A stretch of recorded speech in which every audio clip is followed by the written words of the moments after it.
Hello, everybody. Yes, it's me again. So tonight will be our lesson 2. And this lesson 2 will be something totally different. Today we will learn what is about a brief introduction on Bitcoin and what is cryptocurrency, and also what are the financial additional add-ons for cryptocurrency and digital asset. What are the benefits for every one of us, and even newbies, even people like us, we have not much experience, we can also do it on our fingertips. All right. And today again, we will be welcoming our Mr. Jack.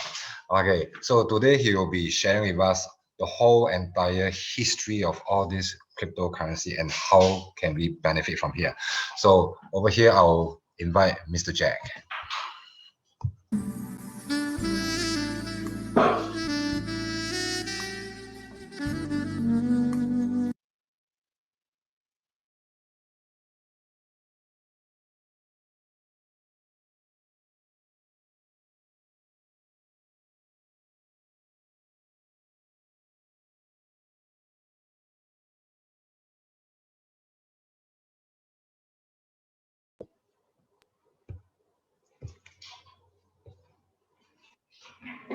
Okay, good evening, everyone.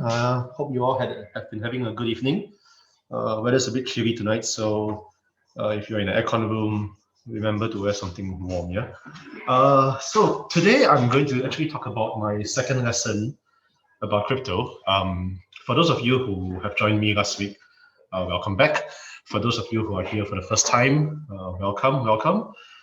Crypto is something that I am actually very involved in on a day-to-day basis, and it is my real privilege to actually be sharing with you and hoping to let you understand some of the more basic concepts about crypto and of course blockchain technology.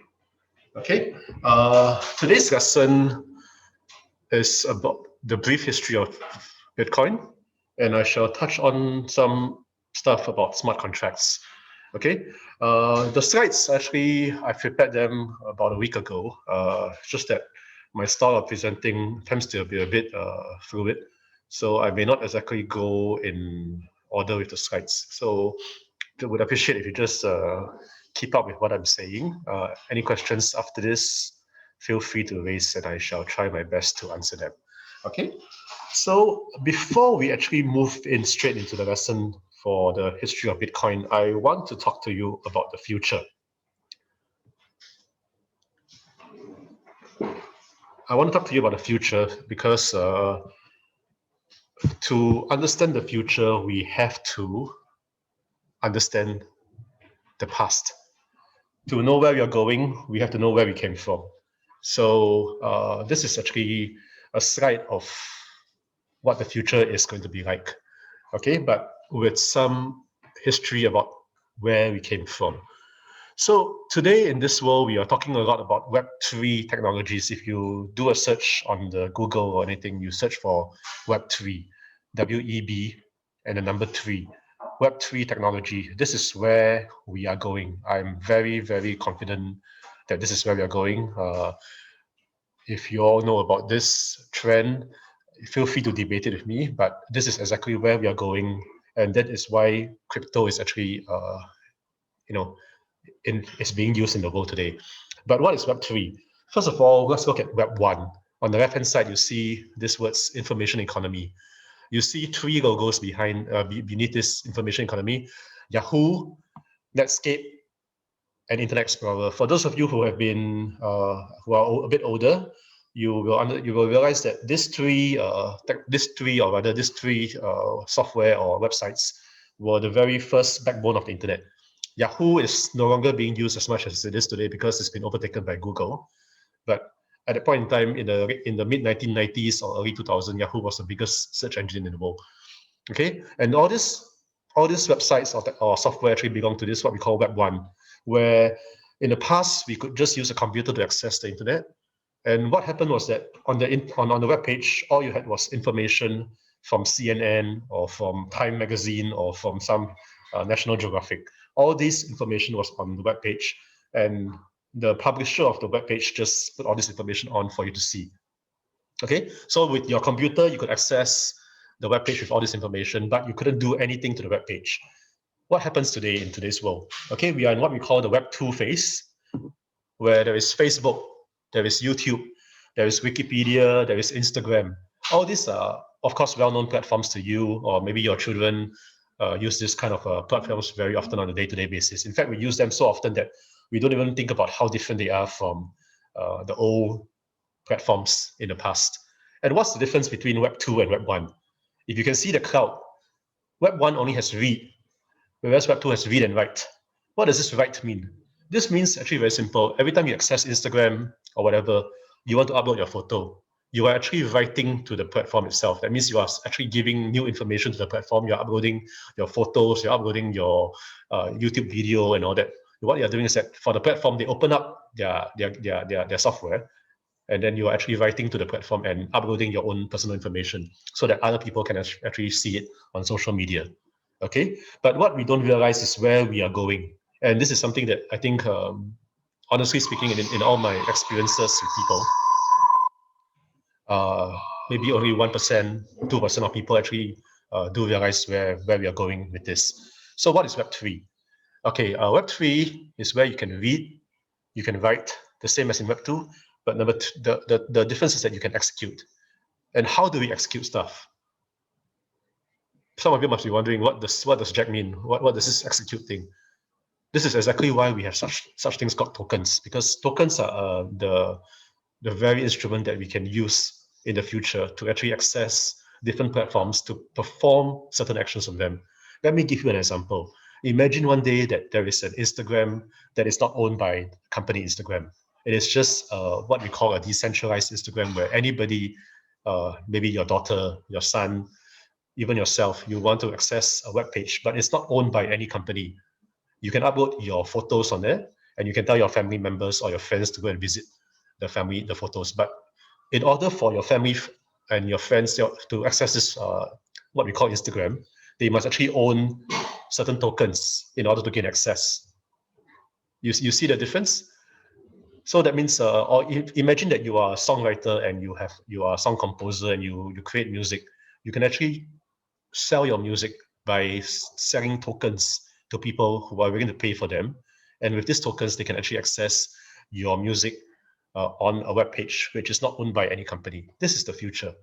So I am very confident that this is where we are going, and the tokens, cryptocurrency, all these are invented for this very reason. Let me just say that I believe we will actually start seeing more and more platforms like this in the next 3 to 5 years. So that's really where we are going, and that is why we must understand where we came from. So without further ado, I shall start talking about the history of Bitcoin. I shared a bit about this previously, but let me go through some of it, some of the details again for people who have not attended my lesson last week. Yep. Okay. So Bitcoin was first invented in 2008, before the great financial crisis, where Lehman Brothers and Bank of America, all these big banks, they actually suffered a lot in this financial crisis. Okay, and this person who invented Bitcoin was known as Satoshi Nakamoto. Okay, some people say, obviously we know that Satoshi Nakamoto is not a real person, but some people have joked that Satoshi Nakamoto stands for Samsung, Toshiba, Nakamichi, and Motorola. Okay, so these are all the 4 East Asian big brands of technology and audio. But anyway, this is just what people are saying. Satoshi, whoever he is, we do not know who he is. But if he was actually revealed himself, he would be one of the richest men on earth today, based on his Bitcoin holdings. Okay.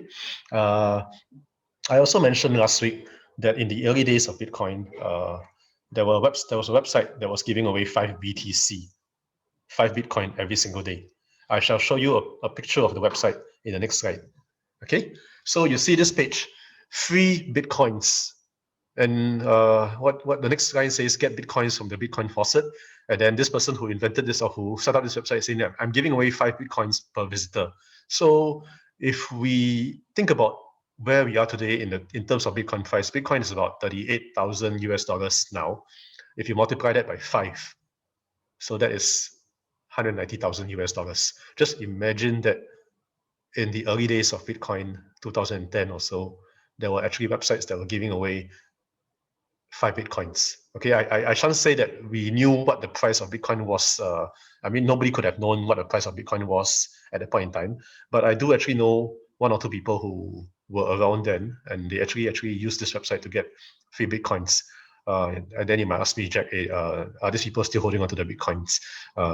Sadly, the answer is no. I don't think anybody would have held on that long, unless, of course, you were the kind of person that found an old computer in your room, and then you realize that, hey, this computer has some Bitcoins on it from 2010, 10 years ago. Yeah. So just very interesting stuff that has happened over the last 10 years. The last 10 years has been a lot of change for technology. I am very sure that the next 10 years will be the same for technology. Okay.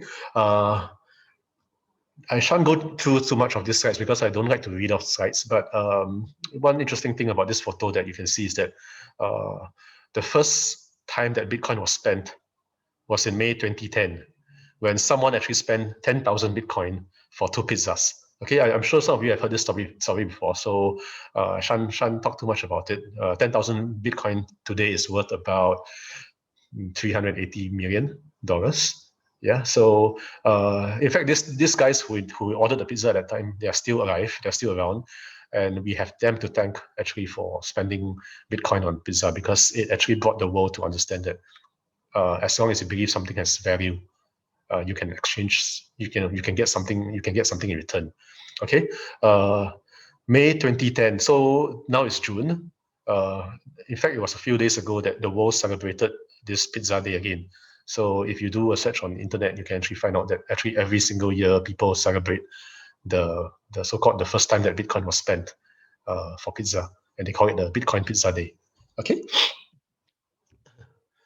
Okay, some details about Bitcoin is that transactions are recorded on a blockchain.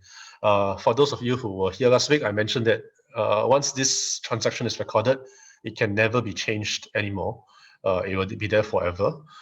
So this is why we can trust the blockchain. Nobody can change the data on the blockchain. Okay. Point number 2, traders can monitor large transactions and make guesses about how the large holders of BTC are moving. So, like I said, because blockchain is transparent, just imagine that if you are a big Bitcoin holder, let's say you have 1,000 Bitcoin, which is about 38 million, it's about 380 million. Oh, the numbers are too big. I don't even know how much 1,000 Bitcoin is anymore. 38 million, yeah. Bitcoin, 38 million US dollars today. We can actually see what you're doing with your Bitcoin, because somewhere in the world, someone is going to be looking at your wallet and trying to guess what you're doing. Yeah. So just last year in April, 161,500 Bitcoin was sent in one transaction. Today's value of that Bitcoin is worth about $6 billion US. $6 billion US. And how much did it cost for him to send $6 billion US? It only cost him about 70 cents US. So this is this tells me one thing. I mean, other than the staggering amount of money that you think this worth, there is no other way that you can do such a transaction in the world today for this kind of cost and with this kind of speed. Because if you were to go to a bank, even if you had $6 billion and you wanted to send it, I don't think the bank will be allowing you to be sending $6 billion so easily. Yeah, but whoever did this transaction didn't have to ask a bank, didn't have to fill in forms, didn't have to ask anyone for permission. He just went ahead and did it. So that is the beauty of blockchain technology. You have no need to ask anyone for permission. Okay, and you can see on the bottom of this slide, if you have a copy of the slides, that you can actually see this transaction on the web page yourself. So if you get a copy of these slides, feel free to go and click on the link to see this transaction, 161,500 Bitcoin. Okay. So again, there is no way to directly identify who owns the wallet. The wallet address does not change, but the wallet address does not have a name attached to it, although we can guess who they are. In general, we cannot know for certain. Okay, so I know there are lots of people who say that, oh, Bitcoin is used for money laundering, it's used for crime, it's used for illegal stuff. But if you, I mean, people have actually studied the data on the blockchain. They realize that only a very small percentage of this kind of transactions are being used. Okay. Okay, so now we can see an example of how a transaction looks like. For those of you who are seeing this for the first time, welcome. This is what I see on a day-to-day basis actually during my work. So we can see that, well, this address, you can see the address on the thing is actually a QR code. I mean, the QR code actually translates to the address. You can see that this address has received over 208,000 BTC in the course of its existence. It has also sent over 208,000 Bitcoin in the course of its existence. Okay, so whoever is controlling this wallet is obviously a very powerful and rich person. And you can see exactly where he sent the Bitcoin to. None of this is actually secret.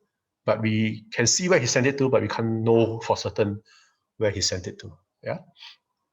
So this is a Bitcoin blockchain explorer. Other blockchains like Ethereum, they look different, but generally the data is available to everyone. It needs a bit of training to understand. I may conduct a lesson one day to actually teach you all how to see and analyze the data on the blockchain if you're interested. But this is just how it looks like. Yeah.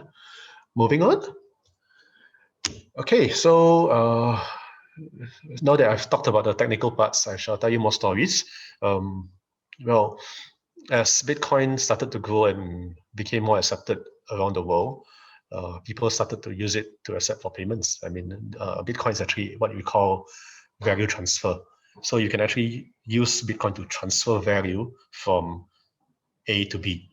Okay, as long as A and B recognize that Bitcoin has value, you can transfer Bitcoin from A to B. I think this is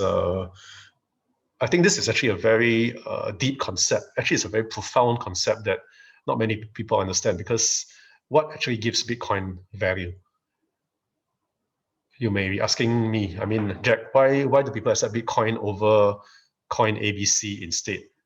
Yeah, Bitcoin has been in existence for over 10 years. The price of it is $38,000 today. Let me just give you an example. If you had one Bitcoin and you met any single person on the street today, most likely they have heard of Bitcoin, and you tell them, hey, I want 30,000 US dollars for this Bitcoin. Do you think the person will accept? I think 99% of people would say yes, because they can check the price of Bitcoin. They can see that Bitcoin is worth more than $30,000. They will pay you $30,000, get the Bitcoin, and then you can sell it to someone else who knows the price of Bitcoin.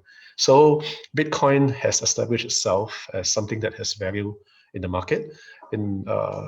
It's just like how, you know, in the past, people used different things to transfer value. Even before money was invented, people used to use seashells as value. And of course, even a gold bar is actually just a piece of yellow metal, but people know that gold has value. So Bitcoin, even though it is just a piece of code on the internet, people have started to accept it as something that has value. So this is something that is very deep, and I think the world is waking up to believe and to understand this fact. Yeah. So in 2014, the story is that this restaurant in Malaysia also started accepting Bitcoin. One Bitcoin was about 6 ringgit then. Yeah. So you could actually use 1 Bitcoin to pay for your nasi padang. Yeah. Okay. And then next, I shall move on to this slide, which is a bit wordy. I shall just summarize it, saying that in the earliest days, there were very few avenues for trading Bitcoin. So today, we can easily trade Bitcoin. If I want Bitcoin, I can easily find someone to buy it from me. But in those early days, not so easy. Even if you had one Bitcoin and you knew the price of Bitcoin was, say, $10 per Bitcoin, it was not easy to actually find someone to buy it from you. Okay. And even if you could find someone to buy it from you, I mean, you had to trust him to actually pay you, say, US dollars for the Bitcoin. Okay, but today the entire game has changed. The entire system has changed. You can easily cash out Bitcoin to your bank. You can find people who can do P2P kind of trades with you, or you can even use Bitcoin to buy Amazon gift cards. You know, that you can actually spend to buy books on Amazon or home furnishing or whatever. So Bitcoin is actually really money today. Yeah. Okay, so one thing I shall talk about is how do you buy Bitcoin and sell Bitcoin. I mentioned this last week is that we actually use exchanges. Just that, of course, exchanges, they are also run by humans.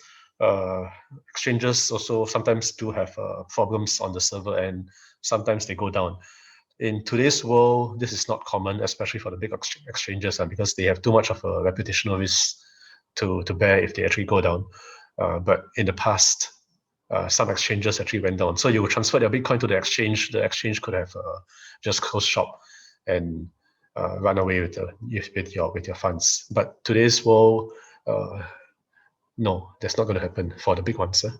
So yeah, I shall skip the rest of this slide because I mentioned a bit about exchanges last week. I shan't go too much more into this. The next slide is a bit more interesting. We have this concept called centralized versus decentralized. Okay, like I mentioned last week, all these big exchanges that you can see in the middle of this graphic, 4P, which is a China exchange, or Bittrex, Bitfinex, Poloniex, all these are big names in the past.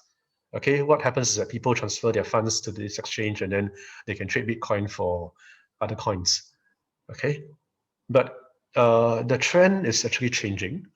We are moving towards more decentralized kind of exchanges because people also started realizing that if I keep on transferring my funds to the big exchanges, they can actually, do some transactions to get advantage over my trading. With all these robots that they have invented, so people choose to move towards decentralized exchanges. But this concept is rather new in the market. In fact, I think not many people have heard about it. So I'm glad to share with you how this trend is actually shaping up in the world today. Decentralized exchanges means that people just don't put their money with any exchange anymore, but rather they can trade it among themselves.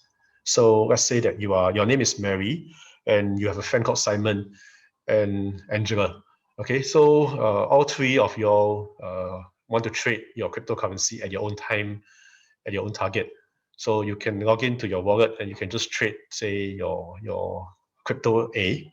You're not trading against your friends, but you're trading against someone else who also wants to trade at the same time. So, this whole network of people, they can be trading among themselves without the need for a middleman. Okay. And how this happens is actually through smart contract technology. I shall talk about this later on in this presentation. Okay, this table, yep, I shall just very briefly run through the differences between what is a centralized exchange and a decentralized exchange. Okay, so centralized exchanges is something that we're all familiar with. You can think of it as a bank. Okay, you transfer your crypto to this exchange. They hold your crypto for you, and when you want to withdraw your crypto, you just key in your withdrawal request, and then the exchange will give you back your funds to your wallet. Okay, and they actually exist as a company. So in the world today, the biggest exchanges are Binance and 4P and other big exchanges. All of them are actually companies, and they exist to earn profits. Okay. Second thing for these kind of companies that they have to comply with some regulations because it's quite easy to send funds that, like I said, because funds on the blockchain are anonymous. So sometimes the source of your funds or whatever, they have to comply with local regulations, and thus they sometimes need you to KYC with them, sending your passport and your IC and your details to them so that they can at least identify who is the person behind these funds. Okay. 3, 4. The other kinds of differences I can let you read. I think they're quite self-explanatory. And of course, there is the chance of theft. Maybe some employee within the company has access to something that he or she shouldn't have, and then he decides to steal from the company. And what happens if they steal from the company? They're actually stealing your funds as well. So it's possible hacking as well is possible. Could be an inside job. And of course, the company that maintains the server, sometimes their server may go down, and then you become in a panic because you want to access the exchange, but the server is down. Okay. So all these problems more or less are solved with a decentralized exchange. It's just that decentralized exchanges are not perfect in its current state, but they do solve a lot of problems that centralized exchanges have. Okay, so in a decentralized exchange, you do not need to KYC. You do not need to do anything. You can actually just transact straight away without anybody's need for permission. You don't have to call someone to say that, oh, I'm going to log in to the exchange and trade now. I want to trade, I trade now. Okay. Then if I move on, you can see that transactions are peer-to-peer, P2P. Like I mentioned just now, if you want to trade, you are trading against someone else on the network. You're not trading against a company. Okay, so there is no chance of someone stealing your funds from your wallet, because you are the person in control of your funds, unless of course you give your key away. Okay, and nobody controls the funds. You are the sole controller of your funds, unless of course you let someone else control your wallet. Yeah, so all these problems that centralized exchanges have, decentralized exchanges do solve, other than one thing. One thing is that decentralized exchanges have lower liquidity. Okay, this means that sometimes the prices on decentralized exchanges may not be as good as the ones that you can find on Binance or Huobi. Yeah, but it's actually faster. There's much less things that you need to do to actually trade on a decentralized exchange. Yeah. Okay, now I shall move on to another picture that I thought was very interesting. I came across this picture last week when I was doing some reading. You can see Channel News Asia. So I think most of us are Singaporeans here tonight. We all know that Channel News Asia is a credible and a reputable news agency. They are actually talking about crypto even on national TV. This shows you that crypto is really moving into mainstream knowledge. I believe that as the time goes by, even more and more people are going to find out about crypto. And in fact, the presenter today, the presenter in this picture that I actually did a screen capture of, she's explaining very simple concepts to a mass audience. Okay, these two concepts of proof of work and proof of stake. Okay, so you can see the Bitcoin logo. Bitcoin is actually what we call proof of work, meaning that it has to be mined. So as the graphic suggests, this gentleman with a big X is actually carving out Bitcoin from a mountain of rock. Okay, this actually tells you that he's actually doing work to find the Bitcoin. And this is actually very similar to what is happening in Bitcoin, is that you have to buy a lot of equipment to actually solve mathematical problems so that you can get one Bitcoin. Okay, today we are having new blockchains that are not that energy intensive. One of the biggest criticisms about Bitcoin is that Bitcoin is energy intensive. I'm sure if you actually kept up with the news, you would have seen, or you would have heard Elon Musk, the CEO and the richest man in the world. He's the CEO of Tesla Corp, which is green energy. They are actually doing electronic vehicles, and he was criticizing Bitcoin recently for being too environmentally unfriendly. Yeah. So how do the new generation of blockchains or the new generation of crypto solve this problem of energy intensity as well as environmental unfriendliness? Okay, what we are doing is what the industry is moving towards is more commonly known as proof of stake. Okay, so you see on the right hand side of this graphic, the big safe is there. What's inside a safe? A safe is usually what you consider. What you put inside a safe. You put inside a safe money, right?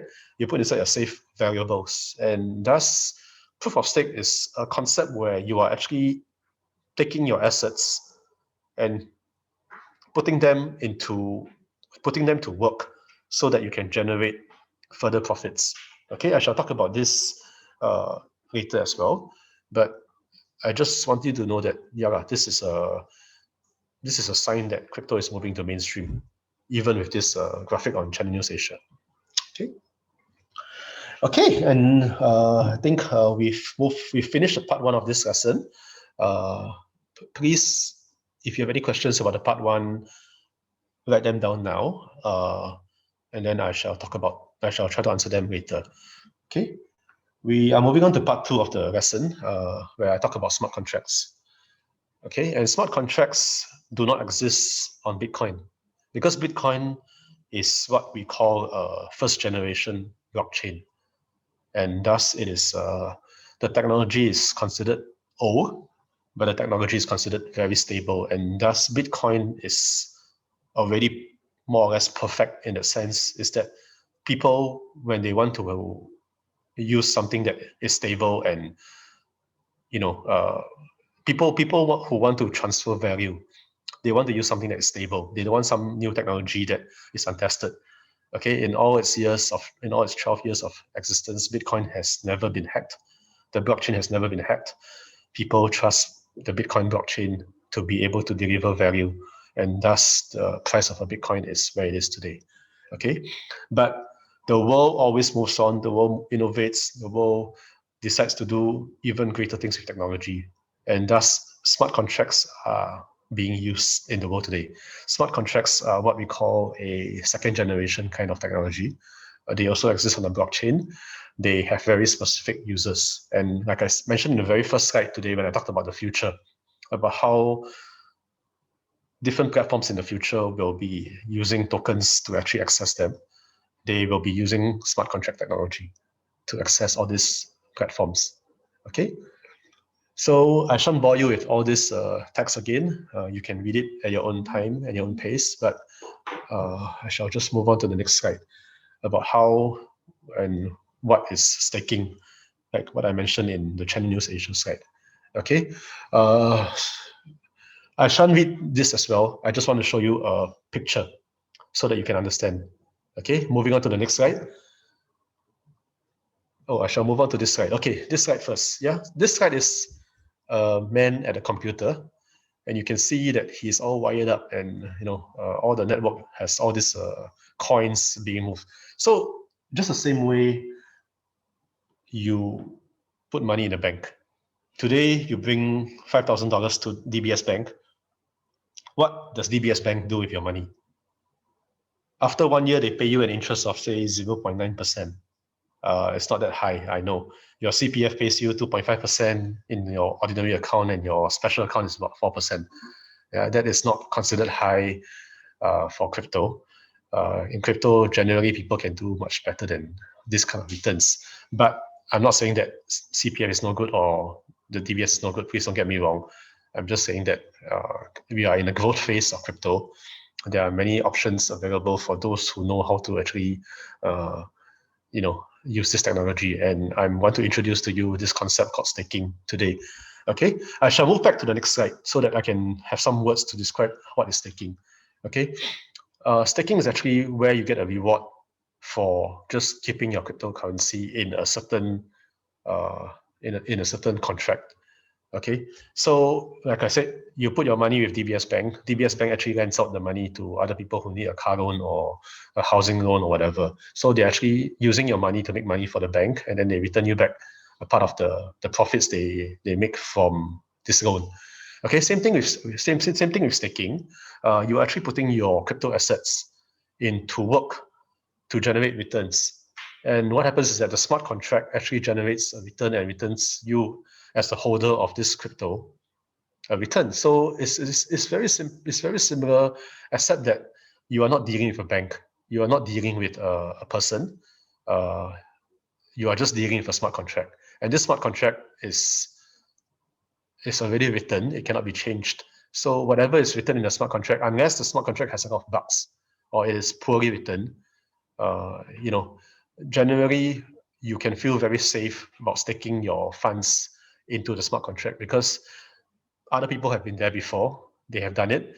There will be people who have received their returns, and you know that if you do the same thing, you can also get the same returns because the smart contract does not discriminate It does not tell you that you need to fulfill certain criteria before you stake. Most smart contracts are simple. Put your money in, put your crypto assets into the smart contract. The smart contract will generate returns for you. That's the very basic level. That's the very basic way that staking works. Okay. Some people also, they may think that, oh, I just don't want to I don't want to learn how to use a smart contract yet because I am not technologically savvy. I am scared that I do something wrong and then my money goes. I totally understand where you're coming from. Some people that have actually helped to find better returns than with some of their idle money, they actually put their money in platforms like Binance or Celsius or BlockFi.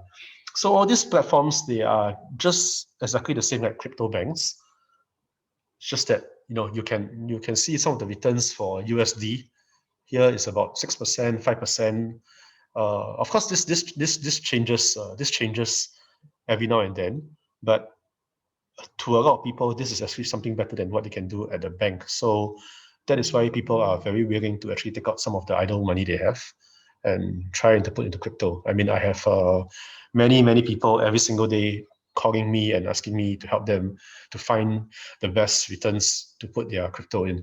So this is actually quite a full-time job, but I think most people are willing to actually to consider this option because bank interest rates are actually really quite sad at the moment.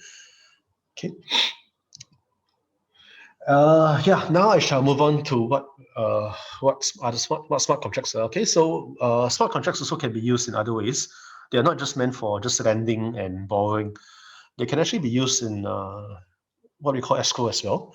Escrow is where lawyers, who are usually the middlemen, example that you have a deal with some guy from overseas and you do not know the person, so you have to depend on let's say you have a business deal with someone and then you do not trust him, you do not know him, so you need to find someone that is reputable to be the middleman. So lawyers, a law firm or something usually acts as the middleman in this case, and then he helps to settle payments between you and your client or your supplier or your business associate.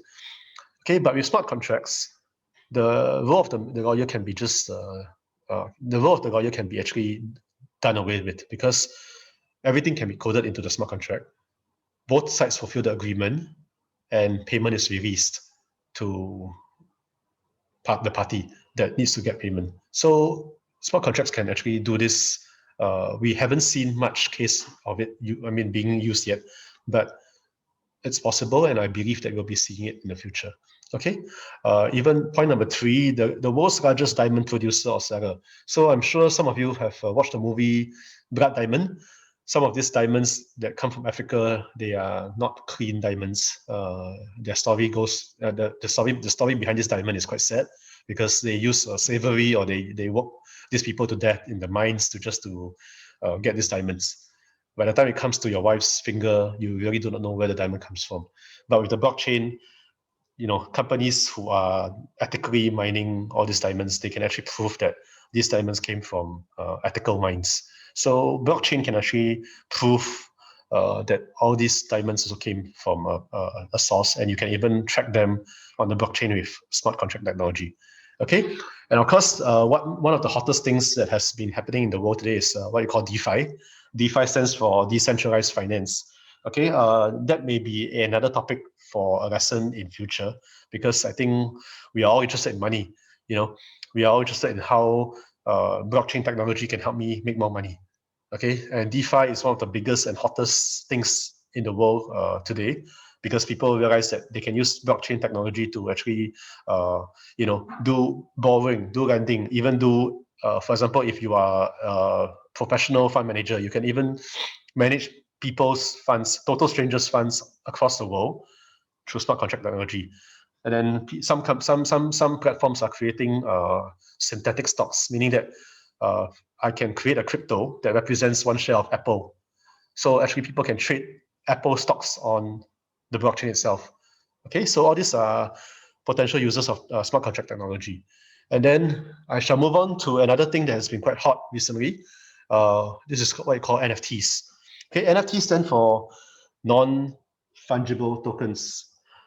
Okay, it may seem like a very difficult concept to get, but basically it just means that if you own this token, there is only one of this token in the entire world, and this token can represent a piece of art or something like maybe okay, I mean, well, NFTs are being used for art mainly, but people have told me that in the future, NFTs can be used to represent a claim on, let's say, a family heirloom.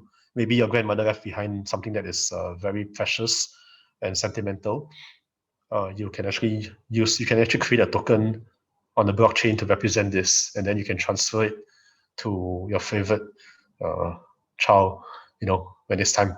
So there are many ways to actually create these tokens on the blockchain. Well, NFTs have been used for art recently. In fact, the largest ever sale of art in the world for an NFT was actually made by a guy who stays in Singapore. He actually paid $69 million for a piece of art. And this piece of art is not a physical piece of art. It's just a piece of, it's just a token that represents this artist's work. So I sent you some drawings. These are actually existing in the world today. Of course, beauty lies in the eye of the beholder. You may say to me, hey Jack, this art, I think I don't like it. I'm not going to pay any money for it. But there are actually people who actually pay good money for such things to support the artists. And yeah, I mean, there are even going to be collectibles. Let's say that you are, let's say that you are a Barbie doll fan, and you know that Barbie dolls, there are certain years that there are certain limited editions of Barbie dolls.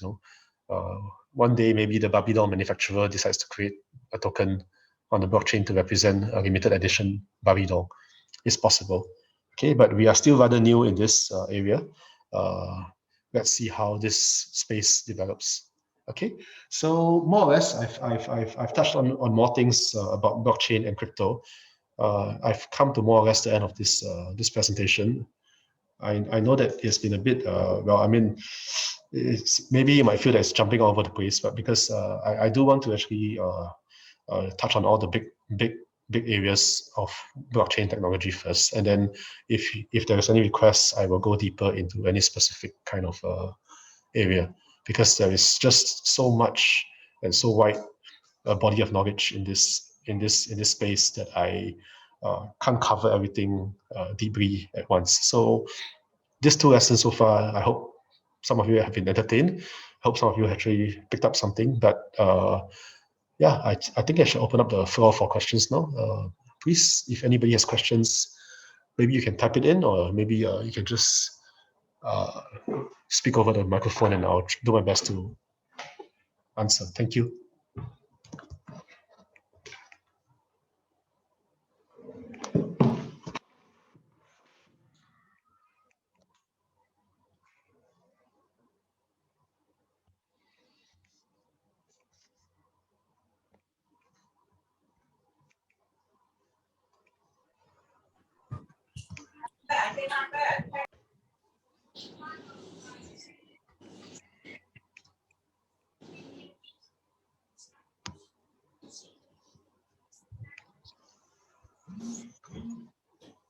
Okay.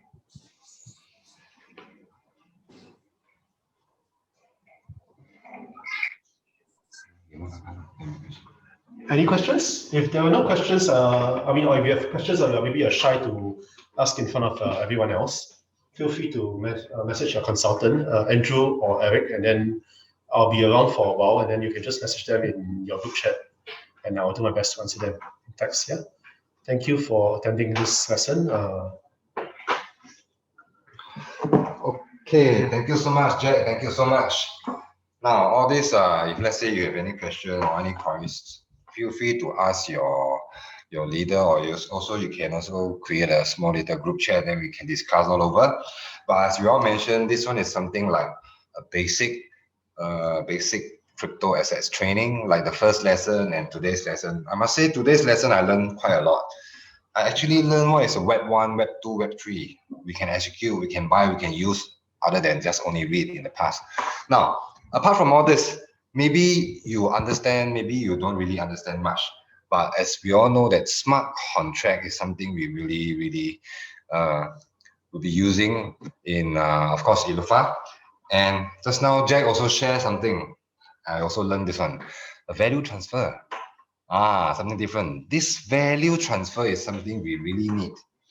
And who does the value and why? This is what we all need to learn. But of course, over here, apart from this, since today we gathered in this screen, so maybe I can also share something. Because in the past, when we did send out to all our members, I believe some of our members, they overlook this part. Okay, so since we are here, then I can do some sharing. At least you all know what it's all about. Our staking user guide. Yeah, in case you all still have not received the whole entire user guide, so over here I'll just run through a bit. For ELLUFA members, we all know that our platform, our main member portal, you also will see your own staking and your own USDT, and then the money you make and what's your earning, and also your reserve wallet. So over here, this will be the main page. For those who are still in this, for those who already have your member portals, you will see this is the page over here under the dashboard. So under the dashboard on your left, you will see this stake. Okay, so this stake will be under the reserve wallet part, and you might see that there will be a numbers over there, how much you have in your reserve wallet. Okay, so as we all know that on the first phase, the first founding member, the first 10,000 of us, all our money will be kept in reserve wallet. All right, and only will be used in the phase 2 for our merchant. Okay, so over here, ELLUFA, we have started something. This is the very beginning for our Unicorn Campus. As we all know, Unicorn Campus is something we can use for safe. Sorry, it's something we can use for safe and to keep the money. Okay, hang on.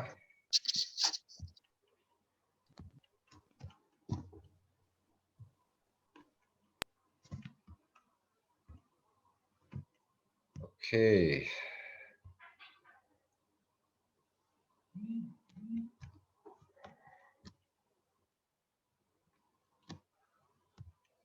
All right. So for this will be something for us to save, keep our money inside, and then only when it's able to do the withdrawal or spending for merchant, then we can utilize our reserve wallet USDT. So over here for Unicorn Campus, this is also a safe way. While the reserve wallet USDT is kept inside, we so-called that is the idle money. Just now, as Jack mentioned, we can really fully utilize and to max out whatever idle money we have in our wallet. And that's the reason why we are using decentralized wallet. And that's also the reason why you can see whatever reserve we have, whatever money you have in your wallet. So what you can do now is that you can log into your account. After logging into your account, you will go to dashboard. All right. So when you go to dashboard, you can see this. Okay. Now, every time when you select plus or minus, the block will increase by 100, minimum 100, and the next one you press plus, it will be 200, so on and so forth, 300, 400, 500. Assuming you have 420 inside, so the maximum you can choose is 400. All right, but before you do this, you have to remember you have to link up with your wallet. Okay, because every time when you do this staking, you will require a minimum amount of gas fee, and everything will be also linked up to our smart contract, and it will safeguard all your money. Okay, now you can see over here, this is to confirm the confirm amount of your staking. First, you have to check the small little box. Okay, over here, you have to click the box before you can press confirm. Now, this is a very simple thing. So before you press confirm, you have to really read how much is the amount. You have to be careful. Minimum amount is 100.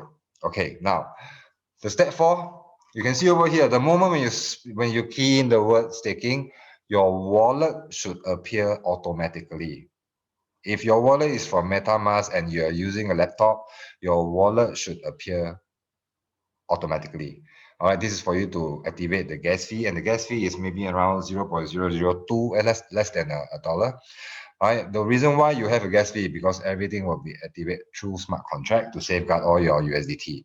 So in the event, if you are using Trust Wallet, you have to link up your Trust Wallet first. I understand that over here, we got a lot of us, at least 3 to 7 account. So assuming if you are using your account number 5, your wallet have to be wallet number 5. And if you're using account number 3, your wallet has to be wallet number 3. So this will only link up. And once the gas fee is deducted, then you will see this. Your staking has been submitted. Thank you. So only when you see this pop up, then you will receive a successful submission. All right. But for those who don't really understand what is staking, doesn't matter. Over here, I show you again. The staking user guide over here, it will show you on your dashboard. So in the event, if you still don't know how to open up your dashboard, doesn't matter. You can call your leader or you can call the one who refer you.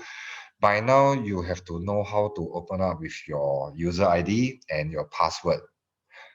Because you will have your ELFT you need to redeem. Okay, and you will see the amount of money when you have reserve wallet. The moment when you have any earning, 20% will go to your reserve wallet. So definitely when you have earnings, you can see money over here in your reserve wallet. All right. So after you stake, you can see this circle in green. How much you stake, how much you have placed in staking, it appears there. All right. Now, for those who require or need additional assistance, you don't really know how to operate the computer or don't really know how to operate the members portal, you can always feel free to give me a call. You can call your referrer. You can also call me or you can call Eric as well. Then I'll guide you step by step. Meantime, I will send out all this PDF for our user once again to our group chat. And if you have any question, you can also reply in the group chat. All right, so I believe we all have our WhatsApp, Telegram, and WeChat group chat. All right. Now, of course, today we have only in English lesson, so feel free to also contact some of your members who don't really understand English. Maybe we can catch up in Hokkien, Chinese, Teochew, Soma boleh. Okay, so thank you very much.